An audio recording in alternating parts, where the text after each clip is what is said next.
11th class में रासायनिक साम्य में अब हमको बात करना है केपीकेसी निकालने के बाद एचआई के संश्लेषण और वियोजन की, कि कैसे हम साम्य अवस्था स्थापित करेंगे और एचआई का संश्लेषण और वियोजन होगा। तो सबसे पहले हम बात करते हैं एचआई के संश्लेषण की। H2 और I2 आपस में मिलेंगे और 2HI का निर्माण होगा। क्लियर सा रिएक्शन है, ठीक है।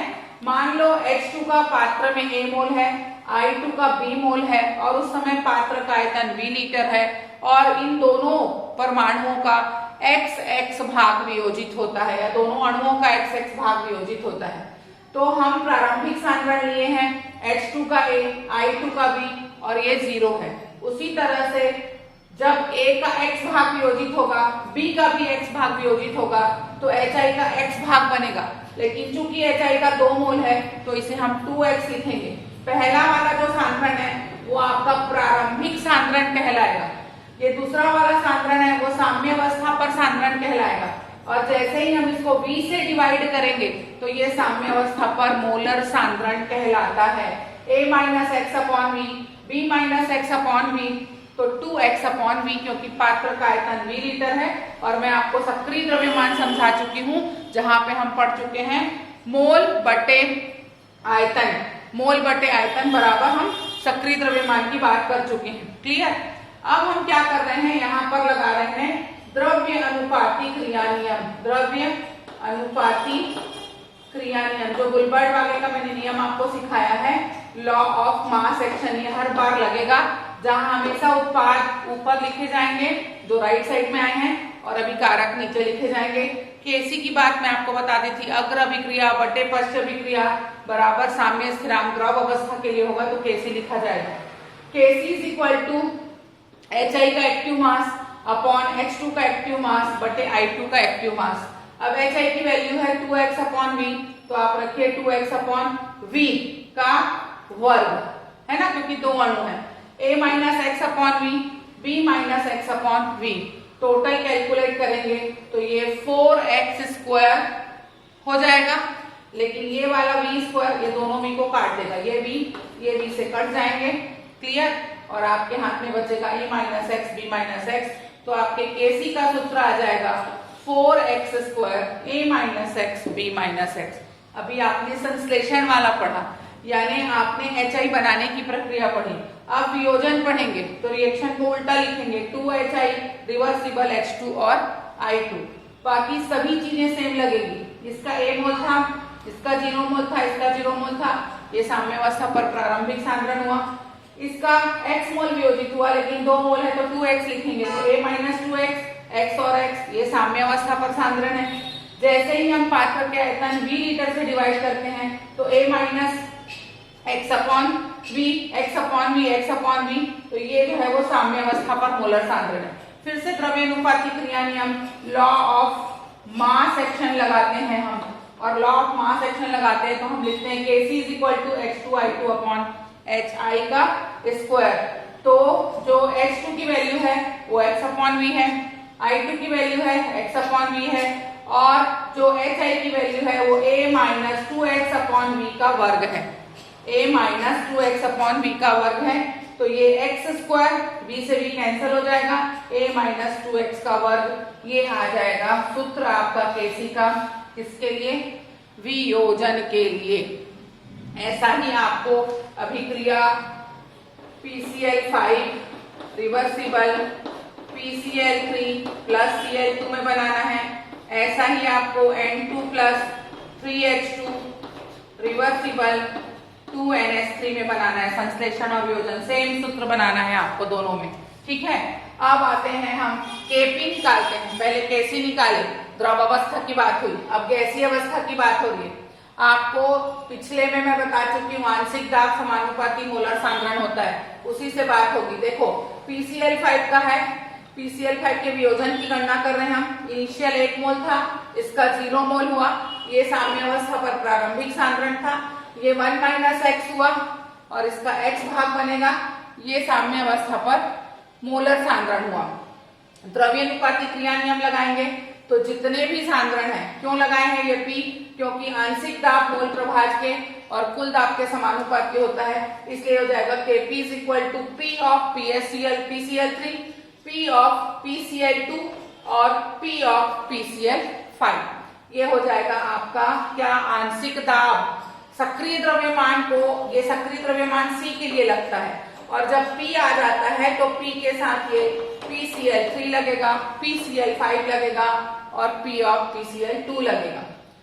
पदार्थ का आंशिक दाब मूल प्रभाज और कुल दाब के बराबर होता है। अब साम्य अवस्था पर आपको इसका मोलर सांद्रण निकालना है, तो आपको पहले देखना पड़ेगा कुल कितने मोल है। तो देखिए 1 - x है और ये x है, और PCl3 है तो ये भी x है, तो 1 - x धन x बराबर 1 + x। ये उस विलयन में उपस्थित कुल मोलों की संख्या है जो ये कुल दाब के साथ जाएंगे हर बार। तो अब आप लिखेंगे P ऑफ PCl3 की वैल्यू है x/x, यानी PCl3 की वैल्यू, और ये कुल विलयन की वैल्यू 1 + x इंटू P। उसी तरह से P of Cl2 x/1 + x into P। उसी तरह से P of PCl5 1 - x 1 + x into P। P ये कुल दाब जो यहाँ जुड़ेगा। क्लियर है? ये तीनों को लेने के बाद फिर से आप यहाँ पे द्रव्यानुपाती क्रिया नियम लॉ ऑफ मास एक्शन लगा रहे हैं और मान रख रहे हैं Kp बराबर x into P upon 1 + x, x into P upon 1 + x, 1 - x 1 + x into P। तो P जहां जहां है ये वाला P, ये वाला P कटेगा, ये 1 + x वाला हिस्सा वो हो जाएगा, कैंसिल हो जाएगा, तो आपका यहाँ पे बच रहा है x² P upon 1 - x², 1 - x²। ये वैल्यू आ रही है आपकी Kp की। इस अभिक्रिया के लिए Kp > Kc है, डेल n का मान धनात्मक होगा। डेल n का मान आपको सिखाऊंगी मैं कैसे होता है। अभी आपको ये वाले क्वेश्चन के बाद NH3 के लिए भी Kp निकालना है। इसके लिए आप Kp याद करेंगे, PCl5 के लिए निकालिए, HIV Kp नहीं निकलेगा, जो Kp निकलता है वो Kc होता है जब डेल n शून्य होता है। अभी बात कर रहे हैं ठोस अगर पदार्थ हो और द्रव अगर पदार्थ हो तो डेल n की वैल्यू को इकाई माना जाता है, उसे द्रव्यानुपाती क्रिया नियम में कंसिडर नहीं किया जाता। जैसे NaHCO3 ठोस था, ये Na2CO3 सॉलिड और CO2 गैस हुआ, तो इस पर जब द्रव्यानुपाती क्रिया नियम लगेगा Kc बराबर Na2CO3 सॉलिड, CO2 H2O और NaHCO3। तो ये जो सॉलिड था, ये सॉलिड है, ये सॉलिड है, इनको हम इकाई मान लेंगे, ये भी इकाई हो जाएगा, ये भी इकाई हो जाएगा। तो इसके लिए Kc Kp लिखेंगे, तो CO2 और H2O बस बचेंगे और Kp में P ऑफ CO2 और P ऑफ H2O ही बचेंगे। अब इसी तरह से जब आपस में आरंभ में जल वाष्प की क्रिया कराई जाए, देखिए ये आपका Fe के साथ ये जल वाष्प है, Fe3O4 बना है और 4H2, तो ये केवल गैसीय अणुओं की गणना होगी, इन दोनों अणुओं की गणना नहीं होगी। तो आप Kc में लिखेंगे H2 अपॉन H2O का ये भी होल 4, ये भी होल 4, और P में भी लिखेंगे P ऑफ H2O का होल 4 और P ऑफ H2 का होल 4। ये बिल्कुल आपकी वहां पे ठोस और द्रव अवस्था जब जब ली जाएगी तब तब उसके सांद्रण को आप इकाई मान के चलने वाले हैं। ठोस और द्रव अवस्था के सांद्रण को डेल n में आप गणना नहीं करेंगे। डेल n की वैल्यू क्या होती है ये मैं आपको समझा देती हूँ।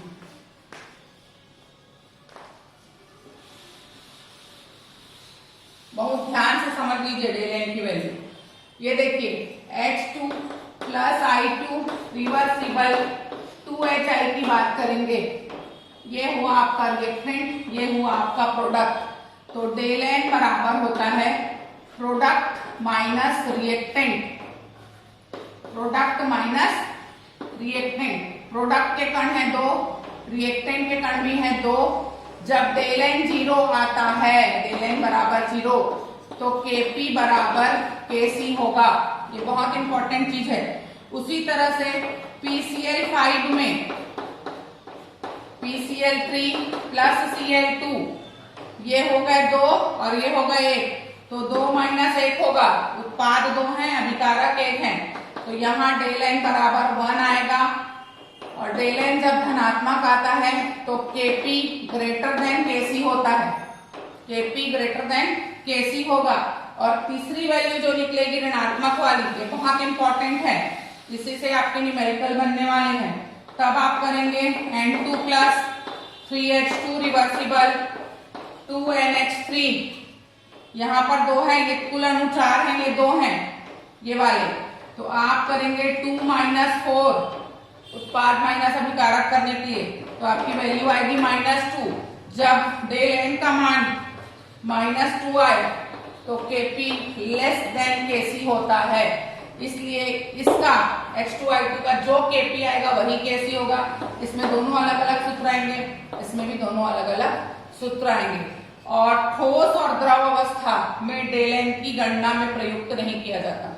ठोस और द्रव अवस्था के कणों को डेल एन की गणना में प्रयुक्त नहीं किया जाएगा, उनके सांद्रण को इकाई माना जाएगा। क्लियर? इतना आप पढ़ के रखें।